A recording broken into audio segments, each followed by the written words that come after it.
So let's go to Kent and then Anil. Kent, go ahead. John, great to see you again. Always love your Oh, presentations. So good to see you, very Ken. much. Yeah, as you were talking, Thank you, it sir. sparked all kinds of ideas, and a few days ago I turned 62. I've lived on this earth a long time and experienced a lot of relationships. And being born in a place like Friend, Nebraska, you're everybody's friend, right? It's just kind of in my DNA. So first and foremost, and you're right, we've got to be the best us that we can be. And so you got to protect, your mind, and you got to be the best person you can be so that you can help as many people as you can. It's like the airline thing where they always say, put your mask on first, then your children, right? So you got to protect yourself. So that being said, however, relationships, whether it's business, whether it's a wife or a partner or a friend, it's part of life. Connection is part of life. And so, a couple of things. First of all, I'm kind of an empathetic person. So on one hand, it makes me happy to help someone as long as I've got the cycles to do it.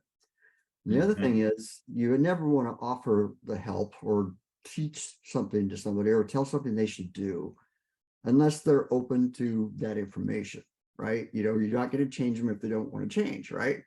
But there are ways to provide some words of encouragement without internalizing it and making it a long ordeal. So those are thoughts that I had. Also, if it's, for example, whether it's in business or whether it's a relationship, the tone of your voice is very important.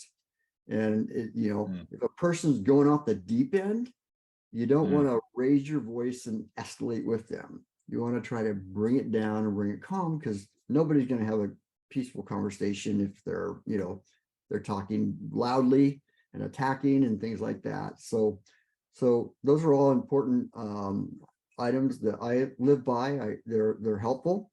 But one, you got to protect yourself, but at the same time, relationships are important. So you choose your battles wisely. And if you are trying to make a word of encouragement, you don't want to say to somebody, they should do it this way. In fact, the way I do it is to internalize it.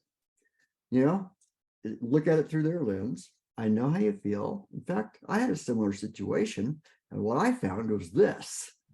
And I had to do this, and then I'm pointing the finger at me, using myself as an example when you're making a suggestion. And those are all powerful tools. People don't like to be attacked, but use yourself as the example if you're trying to have a teaching moment with somebody, whether it's a new sales rep, whether it's your wife, new partner, or a friend.